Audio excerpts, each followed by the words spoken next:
Dahil sa tanong ni Allen, kinabahan si Assistant Director, kaya hindi siya naglakas loob na magsalita. Napayuko siya at hindi naglakas loob na tingnan siya.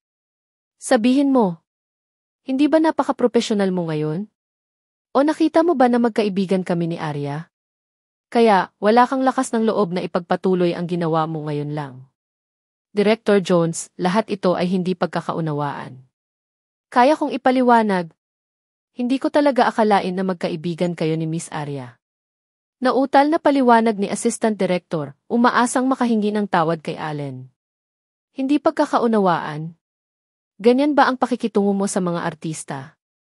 May masasabi pa ba siya kapag ganito na siya? Gusto mo ba talagang mag-film o gumagamit ka ba ng ganoong pagkukunwari para ibuli ang iba? Napakalamig ng boses ni Allen at puno ito ng galit na hindi masusuway. Pasensya na po. Director Jones, ako talaga di. Pinagpawisan ng malamig ang Assistant Director. Wala siyang salita para tanggihan ang tanong ni Allen. Sa tingin ko, nagawa na ni Arya ang lahat ng kayang gawin ng isang artista. Sapat na ba kayong propesyonal? Nanlamig ang mukha ni Allen. Hindi ito isang problema na maaaring malutas sa pamamagitan ng pagpapabaya sa akin. Director Jones T. Maliban na lang kung mapatunayan mo na kaya mong magsuot ng mga tela ng tag-init at kumilos sa tag-ulan sa ganitong panahon. Hinila ni Allen ang dalawang stool at umupo kasama si Arya, naghihintay sa pagganap ng Assistant Director. Ang mga tao sa kanilang paligid ay mula sa production team. Napayuko silang lahat dahil sila rin ang nanood ng palabas. Ngayon, malinaw na maghihiganti si Allen para kay Arya. Awkward na ngumiti si Assistant Director. Director Jones, masyadong malamig ang panahon. Saka hindi naman ako artista. Anong masama kung hindi artista? Siya ay isang artista at nakinig siya sa iyong pamamahala. Ikaw, lalaki, nanlalamig ka. Napuno ng pigil na galit ang sinabi ni Allen. Pinigilan na niya ang kanyang init ng ulo, ngunit kailangan niyang panindigan si Arya ngayon. Ibinaba ni Assistant Director ang kanyang ulo. Siya ang presidente ng Dahua Group. Hindi siya naglakas loob na i-provoke siya. Mula sa sandaling ito, kailangan niyang sundin ang kanilang mga kagustuhan. Kung hindi, ang naghihintay sa kanya ay mawalan ng trabaho. Walang magawa ang mga cast at crew habang hinubad ng Assistant Director ang damit na ito at nakatayo sa malamig na panahon sa kanyang boxers. Nanginginig siya sa lamig. Sabihin ang mga linya. Malamig na sabi ni Allen. Ako di. Walang lakas na magsalita ang Assistant Director. Kulay ube ang labi niya dahil sa lamig. Nakatayo siya sa harap ng lahat, hindi alam ang gagawin. Hindi na siya nilingon ni Allen. Sa halip, tumingin siya sa ibang crew members. Basa sa tubig ang damit ni Arya. Sino ang gumawa nito? Natakot ang lahat ng mga tripulante, lalo na ang mga tauhan sa pagpapalit ng damit. Sa huli, tinuro nila ang isang makeup artist. Ito ay isang dalaga. Iminulat niya ang kanyang mga mata at kinakabahang sinabi, hindi ko sinasadya. Ngunit ayaw marinig ni Allen ang kanyang paliwanag. Direkta niyang sinabi, ibuhos mo sa kanya ang tubig na inihahanda mong kunan ng eksena sa pag-ulan. Kung hindi mo natapos, huwag kang umalis. Pinahirapan nila si Arya ng ganito, paano siya aatras ng hindi nasaktan? Hindi niya maiwasang gustong tumayo para kay Arya matagal na ang nakalipas. Ngayong dumating na ang mga bagay sa puntong ito, labis siyang naawa sa kanya. Ang mga taong iyon mula sa production team ay natigilan saglit. Nang makita nila kung gaano kapursigido si Allen, alam nilang hindi nila ito maiiwasan. Ibuhos lang nila ang lahat ng tubig sa makeup artist na iyon. Wala tayong choice. Tiisin mo lang ni. Pinigilan ng makeup artist ang kanyang luha at tumingkayad sa lupa. Sa kabilang banda, hindi na kinaya ng Assistant Director. Isa siyang malaking tao na patuloy na hinihimas ang kanyang katawan, sinusubukang magpainit. Sobrang nakakatawa. Iba ito sa kinikilos niya noong binubuli niya si Arya kanina. Pagkatapos ay nagpa siya si Allen na huminto. Ito ang standard ng production team mo. Mula ngayon, makikita ko kung sino ang maglakas loob na gamitin ang team na ito. Tinulungan ko si Arya ngayon. Nagdadalawang isip kayong lahat kung sasabihin o hindi. Pagkasabi noon ay umalis na si Allen kasama si Arya. The moment he turned around, napatingin si Allen sa mga taong iyon, especially Assistant Director.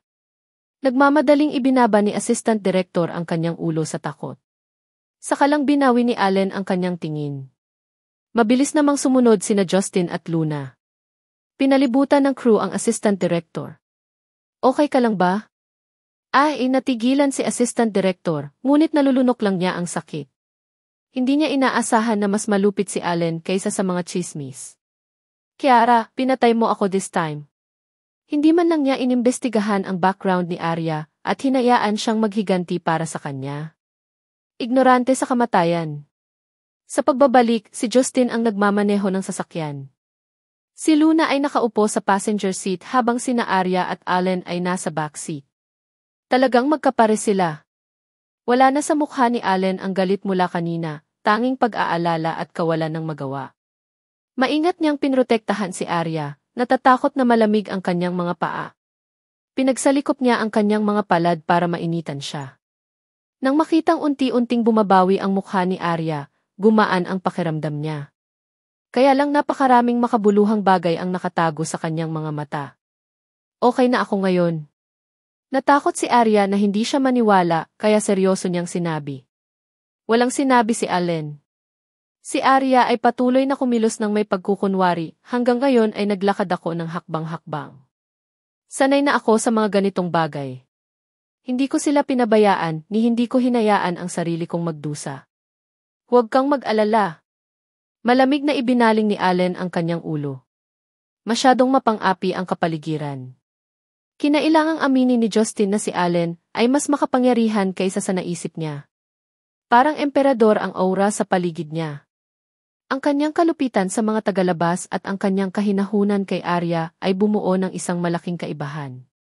Hanggat ito ay isang bagay na gusto niyang gawin, walang hindi niya magagawa. Ang ganitong uri ng tao ay napakatugma sa pagtayo ni Arya. Makikipag-ugnayan ako sa direktor at sa producer at hilingin sa kanila na maghanap ng ibang kukunan, sabi ni Justin. Palitan mo ang assistant director at ang cameraman. Tulad ng para sa pananamit at pampaganda, kailangan mong alagaan ito ng iyong koponan. Babayaran ko ito. Malamig na sinabi ni Allen, naaalala ko na may mga taong ganito sa ilalim ng Aoray. Pero lagi na lang pinapasunod ng kumpanya sina Kiara at Violet. Ang kumpanya ay tacitly sumang-ayon na sila ang kanilang eksklusibong koponan. Napakurap si Luna sa gilid. Ang malaking boss ay talagang napakalinaw tungkol sa mga panloob na bagay ng Aoray. Tunay na napakalakas ng dahwa. Gusto namin itong team. Kung maglakas loob silang maglaro sa likod ng mga eksena, dapat nilang tiisin ang mga kahihinatnan. Napaisip sandali si Justin. Alam kaya ni Allen kung sino ang nasa likod ng mga eksena ngayon? Walang problema ang sinabi ni Allen. Pagkatapos ng lahat, si Arya ay isang contracted artist ng Aoray. Siyempre, may karapatan siyang tamasahin ang mga mapagkukunan ng Aoray. Kung hindi, bakit niya pipirmahan ang kontrata sa Aoray? Isa pa, hindi pa kasali sina Kiara at Violet sa production team kamakailan. Naka-standby ang team ngayon. Siyempre, magagamit nila ito. Napatingin si Arya sa medyo malamig na mukha ni Allen at ibinaba ang ulo. Ramdam niya na galit si Allen sa pagkakataong ito. Dahil hindi niya pinansin ang katawan niya at pinilit siyang barilin, nag-alala ito. Habang nasa daan, walang sinabi si Arya. Gusto niyang maghintay hanggang sa sila ay mag-isa bago magpaliwanag sa kanya ng maayos. Pero pagbalik nila sa hotel, nagpalit ng coat si Allen at lumabas. May gusto lang daw siyang pag-usapan. Pagkabalik ni Justin sa hotel, kanina pa niya iniisip ang nangyari ngayon. Pakiramdam niya ay kailangan na niyang makarating sa ilalim nito, kaya tinawag niya ang silid ni Luna.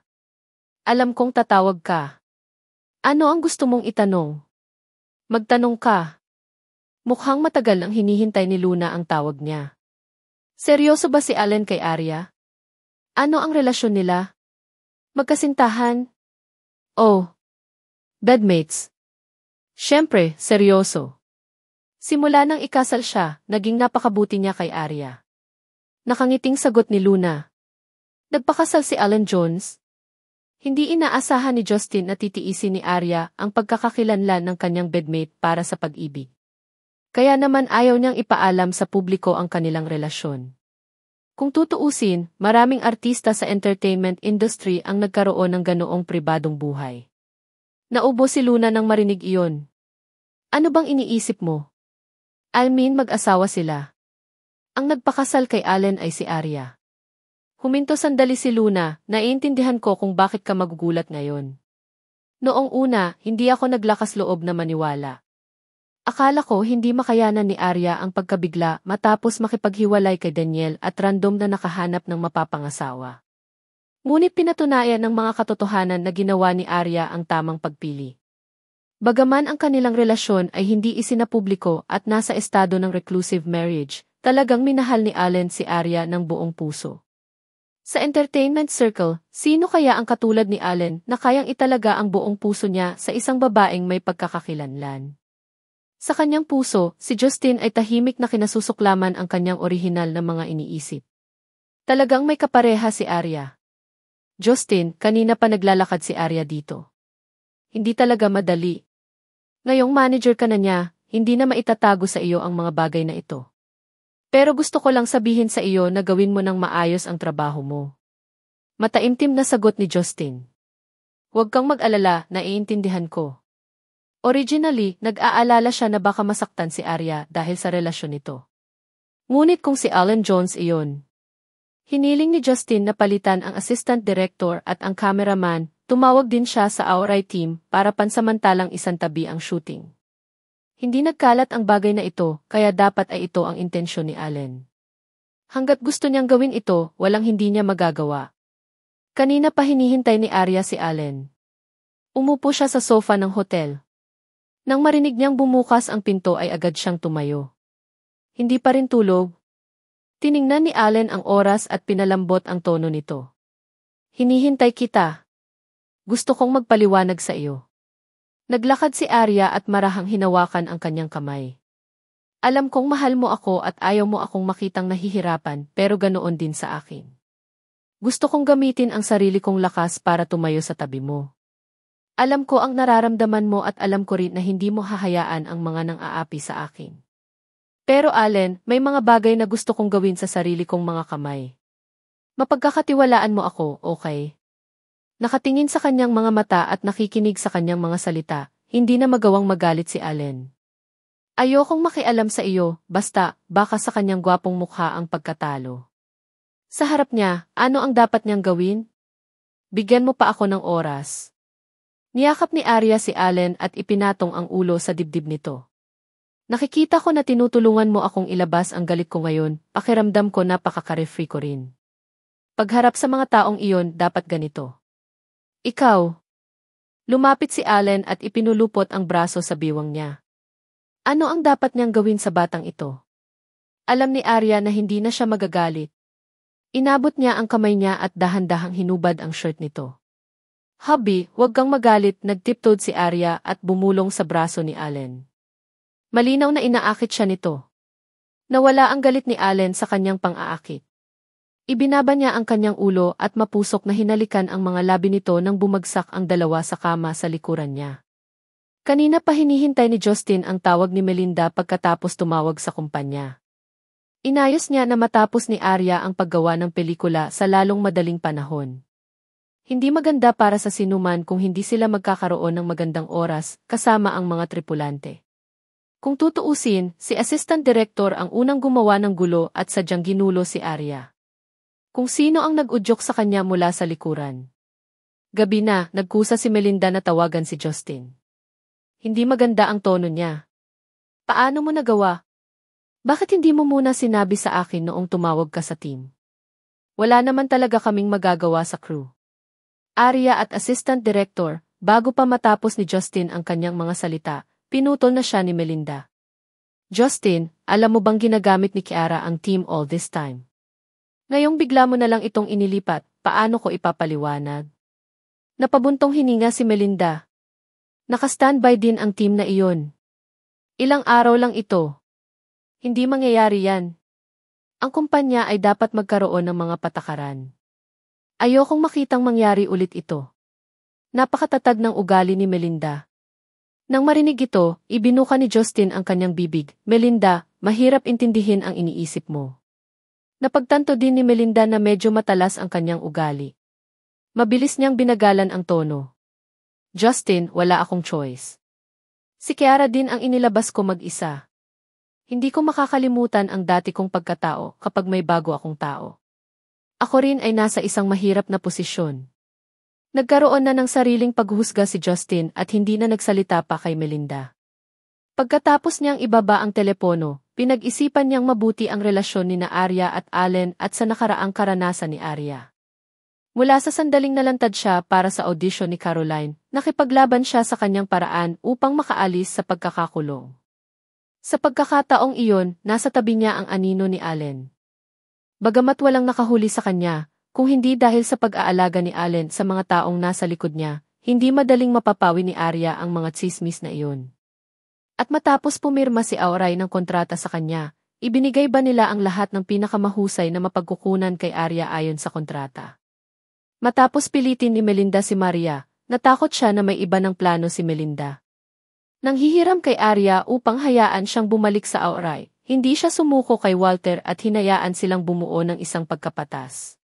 Talagang hindi madali para kay Melinda na dalhin ang Auray hanggang ngayon, ngunit para sa kanya na manipulahin ang mga ito ng ganito, labis na ikinalungkot ni Justin. Sino ang matutuwa na tratuhin bilang isang chess piece at paglaruan ng iba? Ginamit lang niya ang team na nakastandby sa ilalim ng mga pangyayari, ngunit nawala na ang galit niya. Ano ang mangyayari kung may nangyari pa sa hinaharap? Kinaumagahan, nakatanggap ng tawag si Justin mula kay Luna. May makikita daw si Allen sa kanya. Pumunta si Justin sa napagkasunduang restaurant. Nakita niya si Allen na nakaupo, napakalamig at mayabang. Director Jones, hinahanap mo ba ako? Walang kamalay-malay na ibinaba ni Justin ang kanyang ulo nang kaharap si Allen. Hindi niya maisip ang sarili niya. Marahil ito ang kakaibang aura ni Allen na ikinatakot niya. Diretso sa punto si Allen. Alam mo na ang relasyon namin ni Arya. Ngayon na ang oras para magdesisyon ka. Anong ibig mong sabihin? Para kay Arya, transition lang ang Auray. Dapat alam mo kung ano ang pinaplano ni Melinda sa kanyang puso. Ayaw ni Allen na magpatalo. Ang dahilan kung bakit niya nakita si Justin ngayon ay para maituwid ang mga bagay-bagay. Gusto niyang si Justin ang pumili ng sarili niya. Siya ba ay magiging isang tao sa tabi ni Arya o siya ay magiging chess piece ni Melinda? Iba si Justin kay Luna. Kung buong puso niyang matutulungan si Arya, kailangang ayusin ni Allen sa lalong madaling panahon. Sa lupong ito, ang mga kaibigan at benepisyo ay pareho. Gayunpaman, si Melinda ay naging mabuting kaibigan niya sa loob ng maraming taon. Hindi agad nakasagot si Justin kay Allen.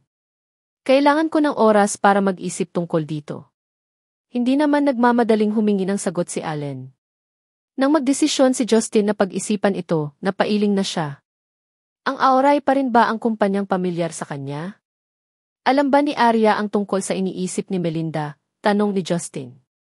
Ano sa tingin mo? Ngumiti nang makahulugan si Allen, saka tumayo at umalis. Pagtingin sa likuran niya, napalalim si Justin sa pag-iisip. Palagi niyang hinahanap ang iniisip ni Arya. Ngayon napagtanto niya na si Arya ang higit na nakakaunawa sa sitwasyon.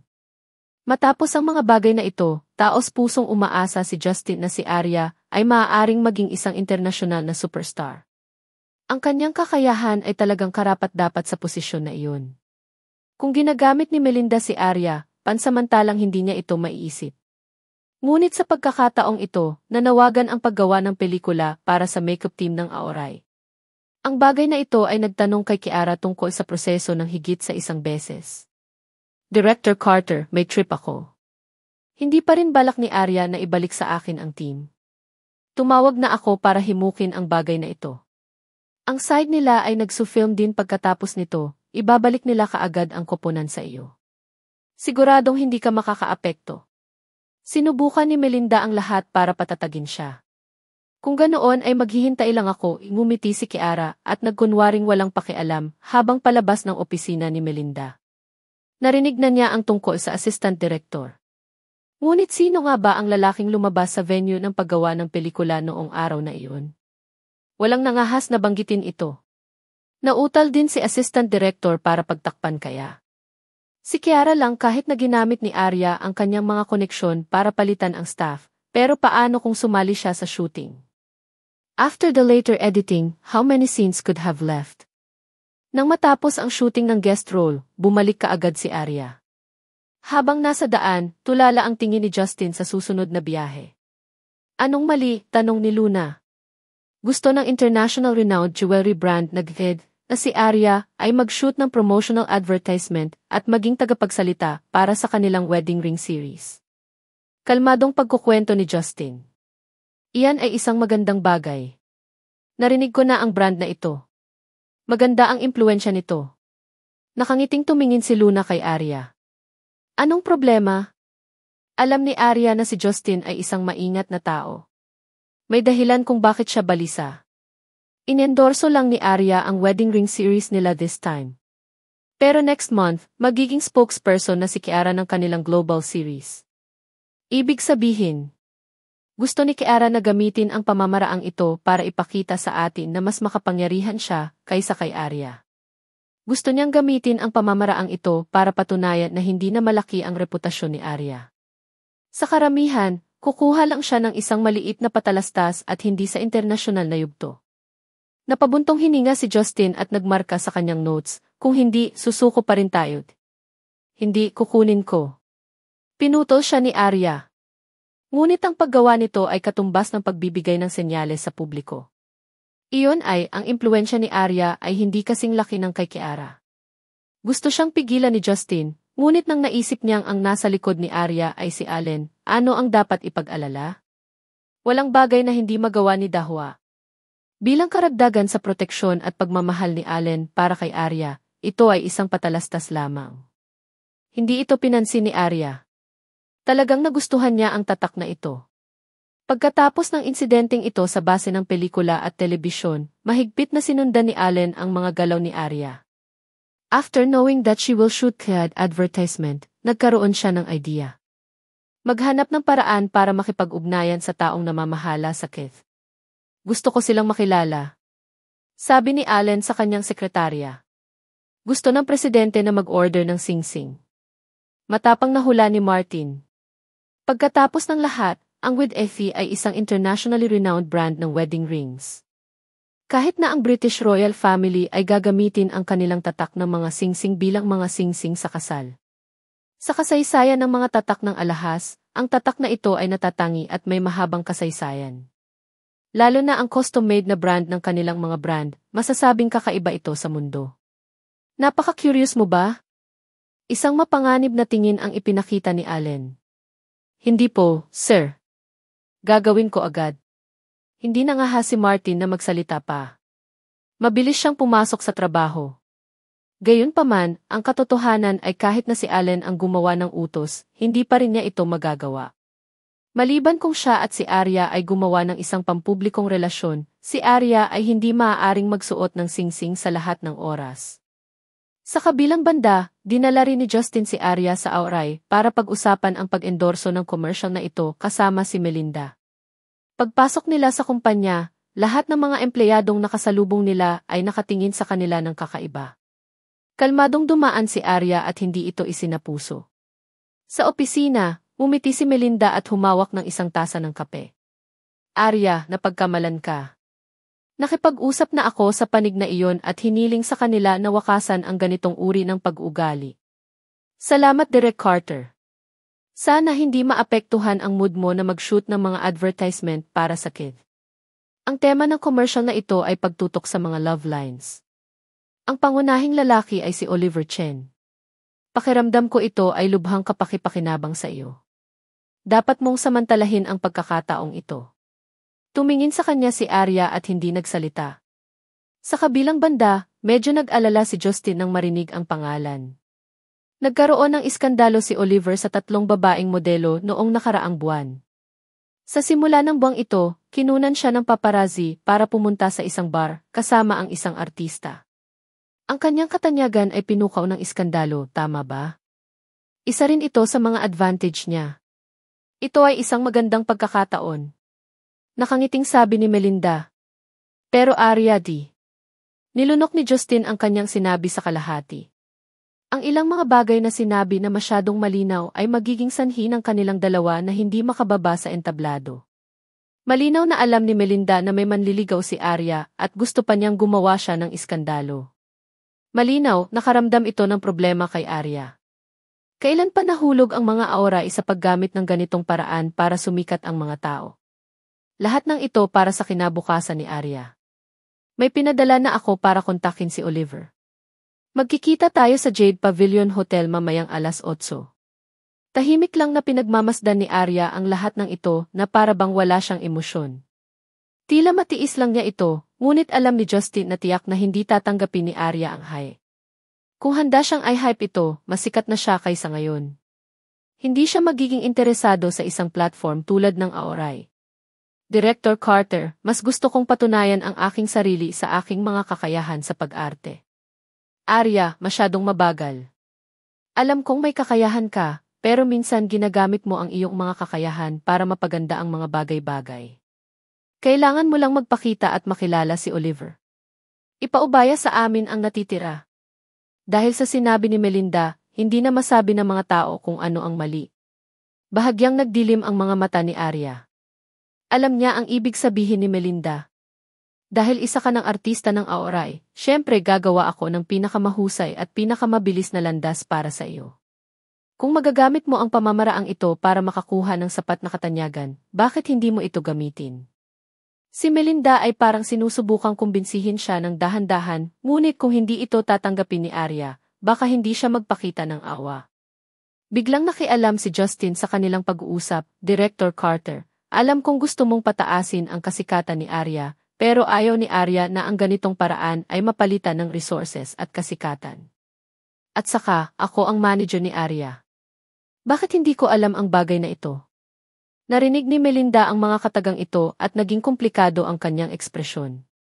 Kailan nagsimulang isaalang-alang ni Justin ang posisyon ni Arya? Napaiwas ng tingin si Melinda. Nagtiwala siya sa kanyang mga kasama sa loob ng maraming taon. Bakit hindi niya ito tinulungan sa gayong mga kalagayan? Sige, tumigil na tayo dito.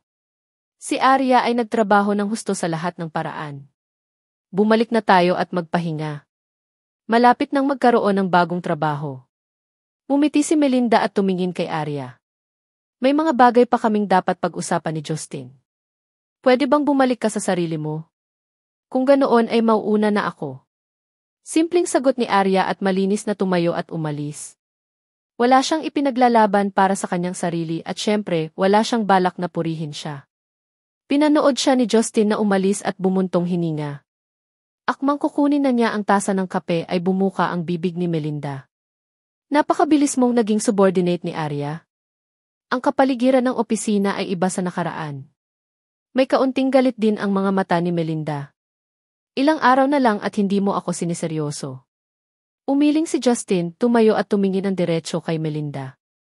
Masyadong padalos-dalos ang usaping ito. Si Arya ay hindi umasa sa anumang alinggaw upang ipromote ang kanyang sarili. Ang dahilan kung bakit niya pinili si Aorai ay dahil sa reputasyon ng Aorai. Biglang nagbago ang ekspresyon ni Melinda. Bukod dito, malinaw na sinabi ni Arya sa kontrata na mayroon siyang sariling pagpipilian. Pumayag ka din that time. Napakahirap na ng landas ni Arya. Nasa iisang bangka kami sa kanya. Bakit kailangan nating gawin ito? Hindi nasagot ni Melinda ang mga tanong na ito. Pagkaraan ng mahabang panahon, sabi niya sa mahinang boses. Alam ko. Buo ka na sa panig ni Arya. Hindi ito isang tanong kung sino tayo nakatayo. Hindi ba lahat tayo umaasa na magaling ang artista at magaling ang Aorai? Bumilis ang tibok ng puso ni Justin. Mula sa isang tiyak na pananaw, ang mga aksyon ni Melinda ngayon ay nakaantig sa ilalim ng linya ni Arya. Ito ay magiging isang crack, isang nakatagong panganib sa pagitan nila. After so many years, nagbago ka rin, di ba? Kumatok si Melinda sa mesa dahil sa frustration. Nakipag-appointment na ako sa manager ni Oliver. Paano natin tatapusin ang palabas na ito? Aayusin ko ito. Hindi maaaring hayaan ni Justin si Arya na gawin ang ganitong bagay. Hindi niya kayang balikan si Melinda sa sinabi nito. Kung lumabas ito, maapektuhan ang reputasyon ni Aorai. Bahagyang lumuwag ang ekspresyon ni Melinda, Ngunit tumingin pa rin siya kay Justin na may komplikadong ekspresyon. Hindi ko alam kung tama o mali ang pagpirma kay Arya ngayon. Naniniwala ako sa lakas ni Arya. Hanggat hindi mo siya kontrolado, gagawin niya ang aoray na sumulong ng isang hakbang. Tumayo na si Justin at gusto nang umalis. Ayaw na niyang ituloy. Kung hindi niya alam kung ano ang kanyang gagawin. Sa mga taong ito, napakaraming bagay ang nagbago. Marahil sila ni Melinda ay hindi katulad ng nakaraan. Pagpunta ni Justin sa parking lot, nakita niya si Arya na naghihintay sa kanya. Sinabi ko na kay Director Carter na ayusin ko ang usaping ito. Maaari kang magtrabaho ng maluwag. Pinaghirapan kita. Hindi.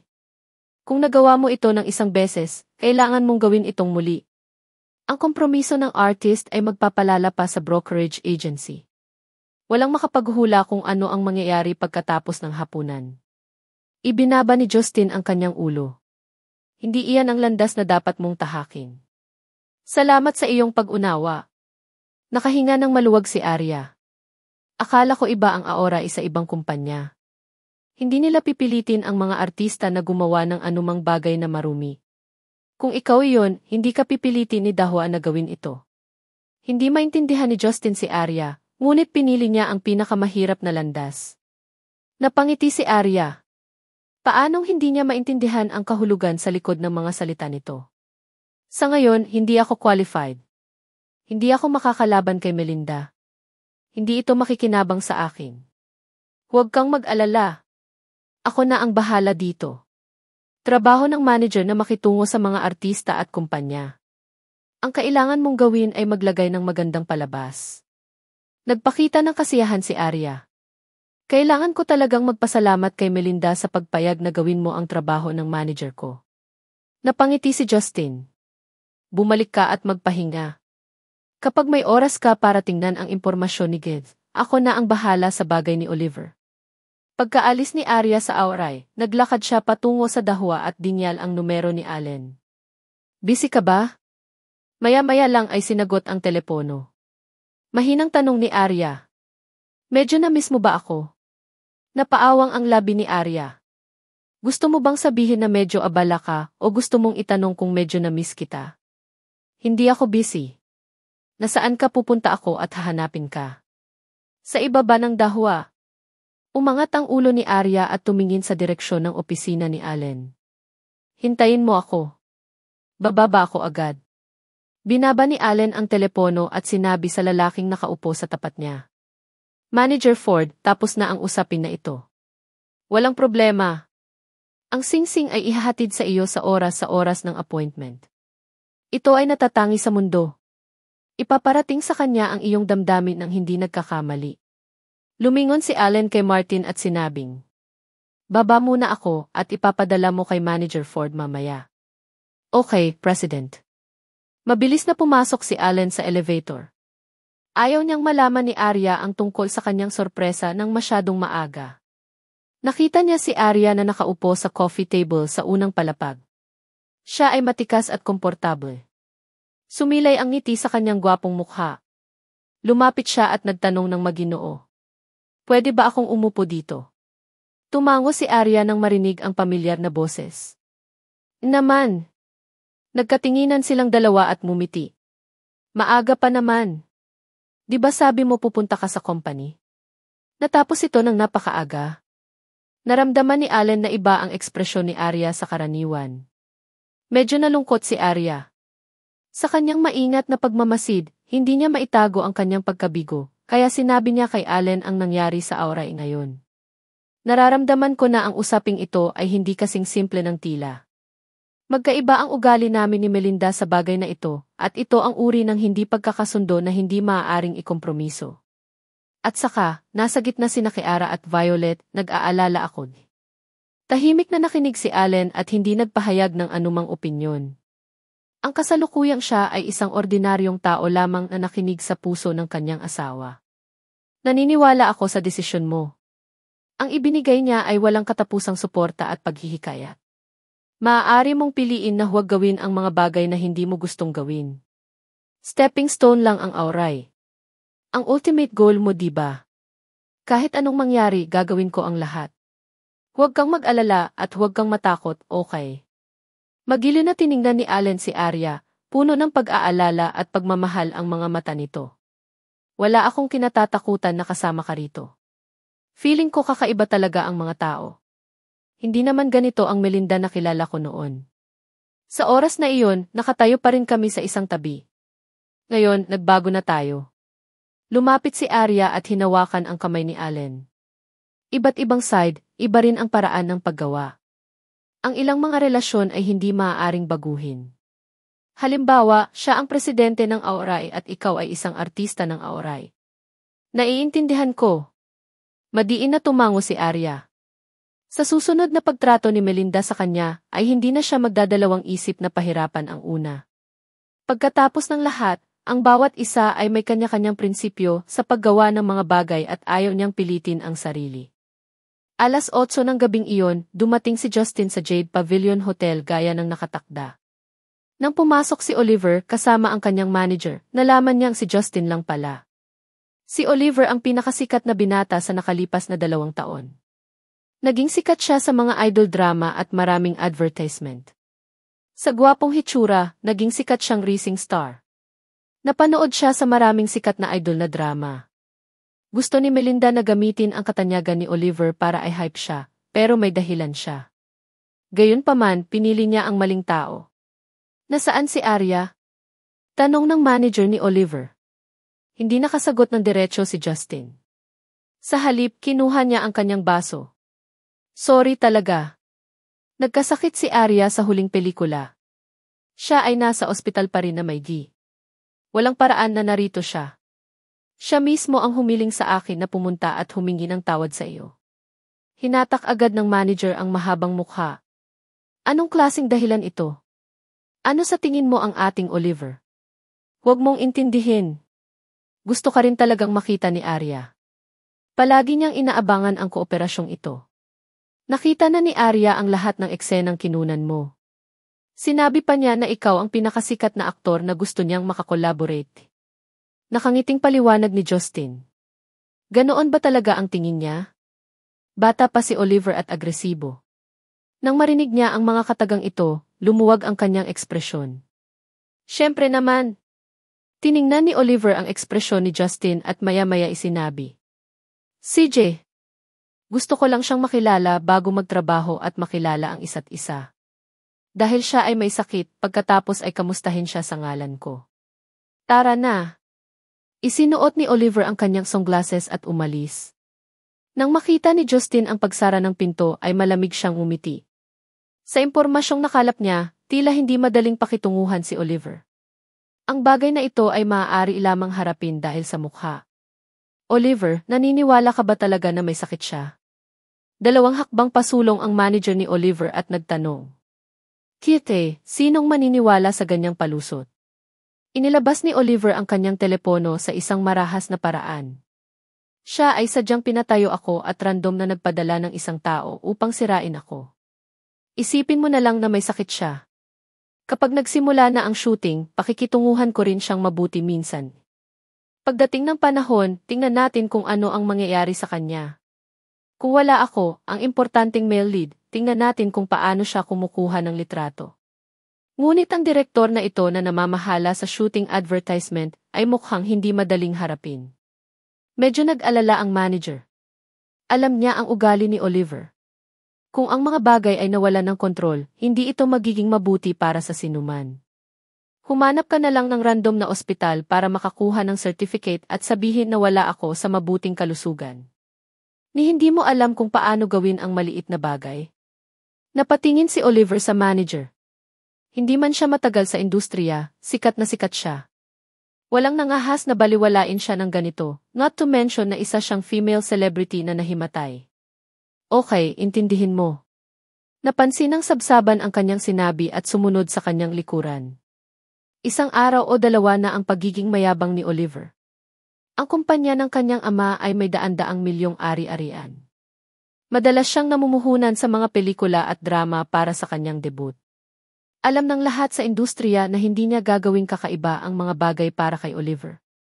Kahit na si Oliver talaga ang lumabag sa kontrata, ito ay isang bagay na maaaring harapin sa pamamagitan ng pagbabayad ng kaunting pera.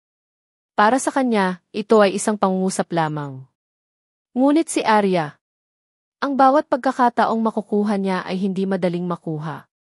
Nang gabing iyon, nakabukas ang mga parol. Nagmaneho si Justin papunta sa pinto ng villa ayon sa address na ibinigay sa kanya ni Arya. Bagamat akala niya ay napakarangal ng mansyon ni Alan Jones, nang makita niya ito ay nabigla pa rin siya sa eksenang nasa harapan niya. Bumaba si Arya mula sa ikalawang palapag na nakakasual na damit. Nakaayos na ba? Hindi ka naman nila pinahirapan, di ba? Umalis sila pagkatapos marinig ang katwiran ko, pero sa tingin ko, hindi ito magtatapos ng ganoon kadali. Sa kasalukuyang status ni Oliver sa entertainment circle, malamang na maghiganti siya. Bilang karagdagan sa panig ni Melinda, kailangan nating mag-ingat. Nang matapos siyang magsalita ay nakita niya si Allen na dumaan kay Arya. Hindi siya nakialam sa kanilang pag-uusap, ngunit para siyang tagapag-alaga ni Arya, kahit saan. Napaka-considerate mo sa akin. No wonder na babalisa si Melinda. Ngumiti si Arya at tumingala. Hindi sinagot ni Justin ang tanong ni Allen, pero ngayon ay parang maisagot na siya. Ginagawa ko lang ang dapat kong gawin. Kung ibang tao, ganoon din ako. Seryosong sagot ni Justin. Naiintindihan ko. Hindi kita pipilitin gaya ni Melinda. Ito ang karaniwang ugali ni Arya. Hindi maiwasang mapatingin si Justin kay Allen na pumasok sa kusina. Nung nasa bahay ka, nagluluto ba siya? Halata namang nabigla siya. Nagluluto ako paminsan-minsan. Masayang umiti si Arya. Ang ginagawa ko ay hindi kasing ganda ng ginagawa niya. Nagkaroon ng bagong impresyon si Justin kay Allen nang makita niya ang isang napakabuting lalaki na nagmamahal sa kanyang asawa. Hindi ko na kayo guguluhin. Aalis na ako. Ayaw niyang manatili at maging bumbilya. May mga bagay na karaniwan kong hindi ginagawa, pero kapag nagawa ko na, hindi ako magpapakita ng awa. Sa pagkakataong ito, naiintindihan ko na ang iniisip ni Melinda. Ngunit kung may susunod na pagkakataon, hindi ako upo at maghihintay sa kamatayan. At alam mong may hinanakit ako. Kahit na dati itong kaibigan, hindi ito matitiis ni Arya ng walang katapusan. Kung talagang gusto siyang gamitin ni Melinda, hindi magiging malambot ang puso ni Arya. Ito ang kanyang estilo ng paggawa ng mga bagay at ugali na hindi magbabago. Okay, naiintindihan ko. Makakaasa ka at maghanda para kunan ang commercial. Kalmadong sabi ni Justin at lumabas ng villa. Makalipas ang isang araw, pumasok si Arya sa shooting team ng Bisit commercial. Ang lokasyon ay nakatakdang maging Lamia Manor sa southern suburbs. Hindi naman masyadong malayo ang biyahe sa pagkakataong ito. Sina Luna at Justin ang nag-alaga sa kanya habang nasa daan, ngunit sumunod pa rin si Allen pagkaalis ni Arya. Ang Lamia Manor na ito ay sumasakop sa isang malawak na lugar. Ang mga panloob na dekorasyon ay pawang istilong European. Meron ding cliff pool at surfland. Isa itong sikat na wedding manor. Sa sandaling pumasok si Arya sa filming team, nagsimula siyang maghanda at dumiretso sa dressing room. This time, sikat na si Derek Cole na namamahala sa paggawa ng pelikula dahil sa pagiging istrikto niya sa industriya. Pambihira ang kanyang lakas. Ito ay isang magandang pagkakataon upang kumuha ng magandang larawan. Okay. Narinig na ni Arya ang pangalan niya noon. Kung maaari siyang makipagtulungan sa isang mahusay na direktor, kailangan niyang gumanap ng mahusay. Hindi pa dumarating yang Oliver na yan. Matagal lang naghihintay ang makeup artist. Nakita ni Luna na nagme-makeup si Arya at bumulong. Ayaw niyang maghiganti sa atin, hindi ba? Medyo nag-alala si Luna. Maghanda ka muna. Lahat ng iba ay walang kinalaman sa amin. Nakipagtulungan si Arya sa makeup artist at kaswal na sabi. Tama iyan.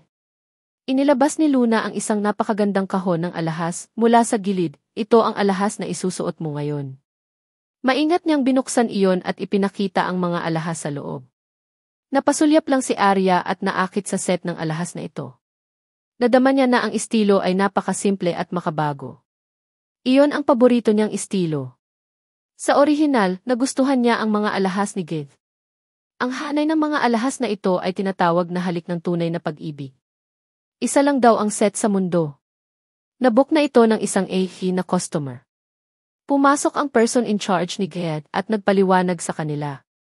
Nilibot ng mga mata ni Arya ang kwintas at hikaw at tumingin sa mga singsing sa kasal.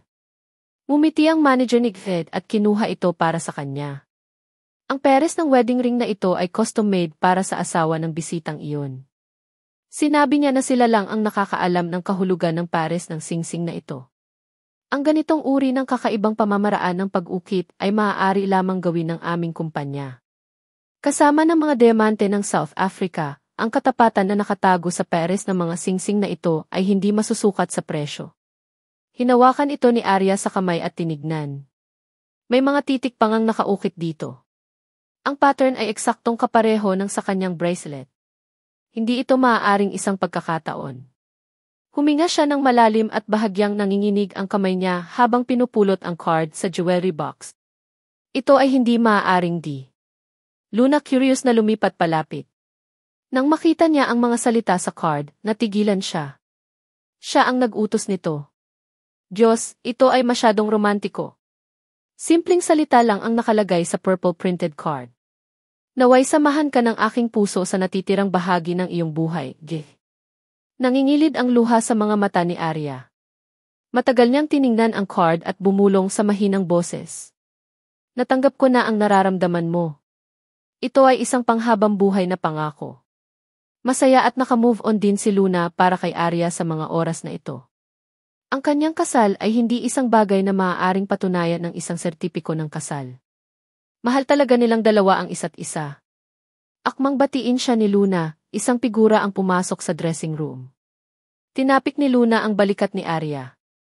Nandito na ang pinuno mo. Hindi ito ang male lead ng isang pelikula, ngunit ang exclusive male lead ni Arya. Nang marinig ang sinabi ni Luna, lumingon si Arya para tingnan ang pinto. Nakasuot ng handmade brown na suit si Allen na nagpapakita ng nakakatakot na ugali. Mabilis na umalis si Luna kasama ang makeup artist na iwan silang dalawa. Tumayo si Arya sa upuan. Kumalat sa puso niya ang sarap niyang pakiramdam. Bakit hindi mo sinabi sa akin na may surprise? Kinuha ni Allen ang isang pinong pulang rosas mula sa likod at lumuhod sa isang tuhod sa harap ni Arya. I'm sorry kung pinaghintay kita ng matagal. May mga bagay na dapat matagal ko nang ginawa. Sa buhay na ito, sa iyo lamang ang puso ko. Ang pares ng singsing na ito ay pangako ko rin sa iyo. Ang aming kasal ay hindi para makita ng mga tagalabas, ngunit gusto ko ring ibigay sa iyo ang lahat ng nararapat sa iyo. Hindi napigilan ni Arya na takpan ng luha ang kanyang mga mata. Tinulungan niyang tumayo si Allen at emosyonal na sinabi, ang pagmamahal mo sa akin ang naging dahilan kung bakit ako ang pinakamasayang babae sa mundo. Ang sarap talaga magpakasal sa'yo.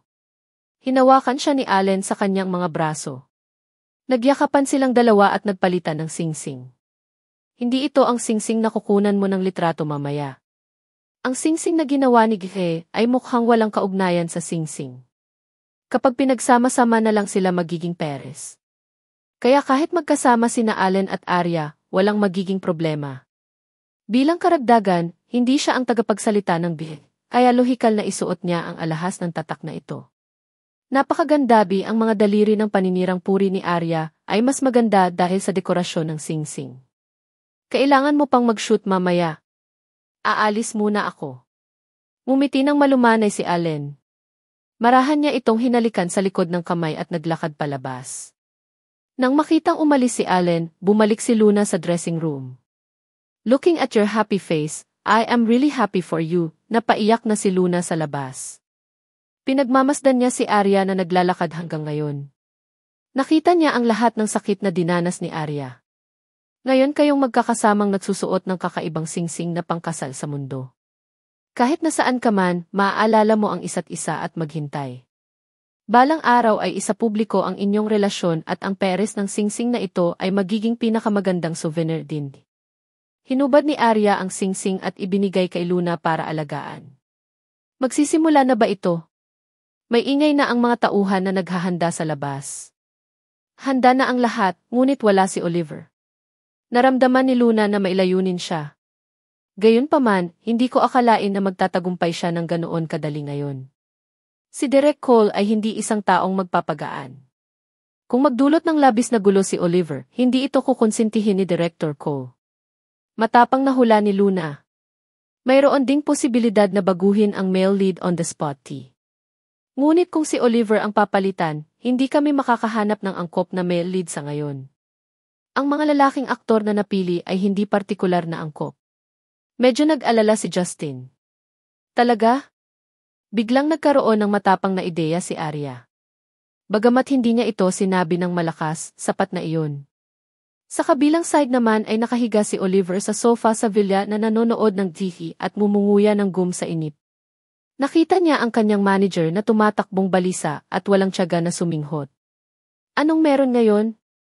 Oliver, hindi mo ba talaga kukunan ang utset commercial? Narinig kong handa na ang direktor at si Arya. Hindi pa huli ang lahat para pumunta tayo ngayon.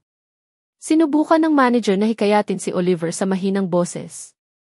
Hindi. Kumunot ang noo ni Oliver. Masama ang ugali niya. Gumamit ng pera ang tatay ko para isponsor ako sa pag-shoot ng mga commercial. Pwede akong pumunta kung gusto ko. Walang pwedeng mag-invite sa akin kung ayaw ko. Noong huling beses na hindi ako pinansin ni Arya, gusto kong ipaalam sa kanya na hindi ako isang taong kaya niyang masaktan. Ang isang maliit na artista ay naglakas loob na ihagis ang kanyang mukha sa akin. Sino siya? Sa industriyang ito, walang background at pera, gusto pa rin niyang sumikat. Sa panaginip niya, Oliver, gusto siyang kumbinsihin ng manager, ngunit nang makita niyang dumilim ang mukha ni Oliver, hindi siya naglakas loob na magsabi ng kahit ano. Alam ko. Pagkatapos ay pupunta ako at sasabihin sa kanila. Ayon kay Oliver, gumawa ng dahilan ang manager at sinabi kay Glenn at sa assistant ni Director Cole na talagang masama ang pakiramdam ni Oliver at hindi siya makakadalo. Napakapit din ng oras ni Direk Cole. Ngayon ay malayang makapagtrabaho para sa Glenn, ngunit nakilala niya ang napakalaking lalaking lead. Anong ibig mong sabihin? Gusto mo pa bang gumamit ng ganyang artistang walang kultura? Kung pipilitin mong hintayin siyang dumating, aalis na ako. Si Director Cole, ang ama ni Oliver, ang say. Chen ay Lee. Wala akong pakialam kung sino ang ama niya. Ito ay isang trabaho na pinirmahan na. Kailangan nating sundin ang mga patakaran. Jeet ni Director Cole. Walang pagpipilian si Kate, kundi magpadala ng isang tao na makipag-ugnayan kay Oliver. Gayunpaman, pagkatapos malaman ni Oliver ang ibig sabihin ng direktor, hindi lang siya nagmamadali, ngumiti pa siya ng walang pakialam. Hindi naiintindihan ng matandang ito, kaya huwag mo akong sisihin. Hindi ako pupunta sa commercial na ito ngayon. Hanapin mo kung sino ang gusto mo, pero hindi ko tatanggapin ang mga eksena niya sa hinaharap. Sige na. Ang manager ay talagang walang pagpipilian, ngunit sundin ang kanyang mga tagubilin. Nandoon ang mga ari-arian ng ama ni Oliver. Sino ang maglalakas loob na kalabanin ang koronang prinsipe? Nanginginig siya sa takot at sinabing hindi maganda ang pakiramdam ni Oliver. This time, nagalit si Director Cole. Hindi pa ako nakakita ng ganoong kalakas na bituin. Palitan mo siya. Pero Direktor, wala talagang angkop na kandidato para sa male artist. Kahit na mayroon, baka hindi kami makapagsimula kaagad sa paggawa ng pelikula kung gumawa kami ng appointment sa huling minuto. Bakit hindi natin pag-usapan ulit si Oliver? Pahalagahan din ng departamento ng BIFET ang pagbaril na ito. Kung may ipinadala dito, baka hindi sila makontento. Kumunot ang noo ni Director Cole. Wala siyang magawa. Sige, maaari mong subukang muli. Gayunpaman, naramdaman niya na ayos lang si Oliver. Sinadya niya silang pahirapan. Agad na kinontak ng assistant ang manager ni Oliver, ngunit hindi pa rin shoot ang sagot. Mas pinalaki pa ang dahilan. Sumakit ang biwang ni Oliver sa pressure nang kunan siya ng high-altitude scene ilang araw na ang nakakaraan. Kung talagang hindi siya marunong mag-shoot, bakit hindi niya ipinaalam ng mas maaga ang tatak? Kung ang hindi nila pansamantalang paninindigan, ano iyon? Sa ilalim ng pagtatanong ng katulong, nag-aalangan na sabi ng manager ni Oliver. Orihinal ang aming Oliver ay gustong mag-shoot na may mga pinsala, ngunit noong nakaraang araw nang hilingin namin kay Arya na maghapunan ng magkasama, tumanggi siya. Hindi tayo pinapansin ng ganitong klaseng partner, kaya. Dahil ba talaga kay Arya? Ang kasosyo ay hindi kumain kasama niya at direktang pinatayo ang buong crew. Sa pagkakataong ito, walang magawa ang manager ng BF tungkol dito. Hindi karapat-dapat ang isang artistang tulad nito na maging tagapagsalita ng BF. Huwag ka nang maghintay pa. Ibahin mo si Oliver. Lumapit si Derek Cole. Nagkakaroon siya ng mga iskandalo sa lahat ng oras. Kinunan siya ng litrato ng lahat ng mga babaeng bituin. Huwag na nating pag-usapan ang karakter niya, pero ang ginawa niya ngayon, ayoko siyang makatrabaho dahil ayaw makisali sa mga female stars. Maputik na tubig.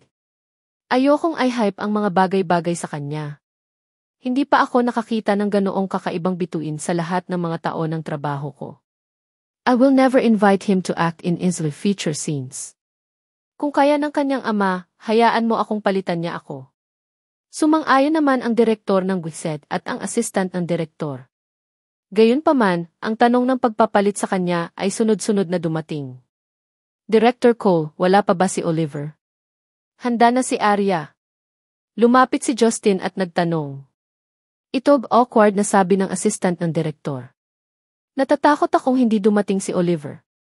Napagpasyahan na lang namin na baguhin ang lead ng lalaki. Hindi ko alam kung may kilala kayong mga lalaking artista o modelo. Hindi mababa ang height ni Arya sa mga babaeng artista. Sa high heels, hindi tugma sa kanya ang mga normal na male artist. Napayuko si Justin at mumiti. Hindi niya inaasahan na tama ang hula ni Arya. May kandidato talaga tayo. Talaga? Tuwang-tuwa ang katulong. Maaari ba naming makipag-ugnayan sa kanya ngayon at tingnan kung maaari kaming mag-film sa lalong madaling panahon at pag-usapan ang bayad sa advertising? Kaibigan siya ni Arya. Hindi niya kailangan ang advertising fees, pero may request siya. Sabihin mo sa akin. Hindi niya maipakita yung mukha niya kasi special yung identity niya. Kailangan pa niyang linisin ang lugar. Sinabi ni Justin sa direktor ang gusto ni Arya na gawin nila. Nagkatinginan ang assistant at Director Cole. Tumango si Director. Naramdaman niyang ang ibang tao ay maaaring wala sa entertainment circle. Understandable naman na ayaw niyang nasa kamera. Agad naman siyang pumayag. Okay. Magagamit ko ang likod niya para kumuha ng litrato kasama si Arya sa main picture. Ito ay higit sa lahat ay nakasalalay sa kung ano ang hitsura ng taong ito kapag siya ay tumutugma kay Arya. Walang problema. Huwag kang mag-alala. Kokontakin ko siya ngayon. Sabi ni Justin at naglakad papunta sa dressing room ni Arya. Nagtataka si Derek Cole at ang kanyang assistant kung bakit hindi magiging artista ang taong ito kung mayroon siyang kagwapuhan. Ayon sa kasalukuyang posisyon ni Arya, tila mahirap makahanap ng isang artista na mas sikat kaysa kay Oliver. Na-curious din ako. Nakangiting sabi ng katulong. Hindi nagtagal, na-set up na ang unang bahagi ng eksena. Upang maipakita ang ganda ng mga alahas, may 3 bahagi na nagpatingkad sa tema ng wedding ring series ni Gids, Crush, Fall in Love at Marriage. Ang unang eksena ay si Arya na nakaupo sa bench at nagbabasa ng libro. Hinawakan ng lalaking lead na lumakad ang kamay niya. Nagkaroon ng banayad at ambisyosong kapaligiran sa pagitan nilang dalawa. Isang linya lang ang eksenang ito. Maging manliligaw ko, okay. Nagpalit ng damit si Arya. Nakasuot siya ng light green na dress. Kapag siya ay ngumiti, siya ay napakaamo at tahimik. Tumango naman ang person in charge ni F bilang kasiyahan. Bagay na bagay ang ugali ni Arya sa tema nitong wedding ring. Arya, sundin ang script at humanap ng pakiramdam. Sabi ni Derek Cole sa kanya. Hinawakan ni Arya ang kanyang mga daliri na kinakabahan. Matagal na panahon na rin mula nang siya ay kinakabahan. Isang pakiramdam na hindi pa niya naramdaman noon ang pumuno sa kanyang puso. Napatingin siya sa kamera na nasa harap niya habang tumitibok ang puso niya. Naglakad siya papunta sa kortina at maingat na hinanap ang nararamdaman ng karakter. Tiningnan ni Derek Cole ang eksena at dahan-dahang umupo ng tuwid. Nakita niya ang mga light spot sa katawan ni Arya, lalo na ang bahagyang ekspresyon nito.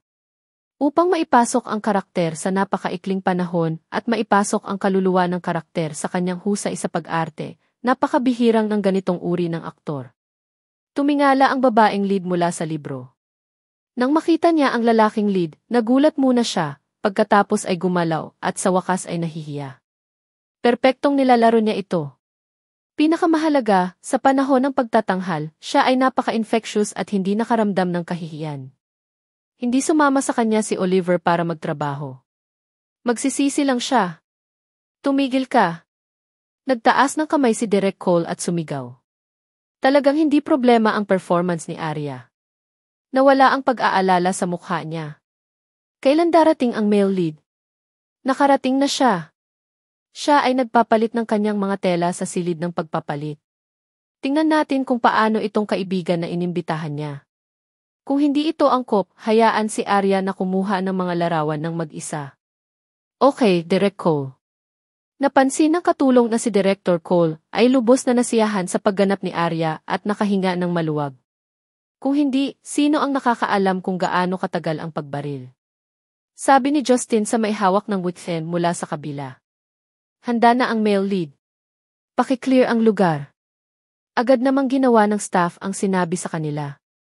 Sa lalong madaling panahon, lahat ng hindi naugnay na tauhan ay naalis. Tanging ang direktor at ang mga kinakailangang kawani ang naiwan sa lugar ng paggawa ng pelikula. Lahat ay naghihintay kung sino ang inupahan ni Arya. Pagkabukas ng pinto ay bumungad ang isang matangkad at matapang na figura. Lumakad siya ng may matatag na mga hakbang.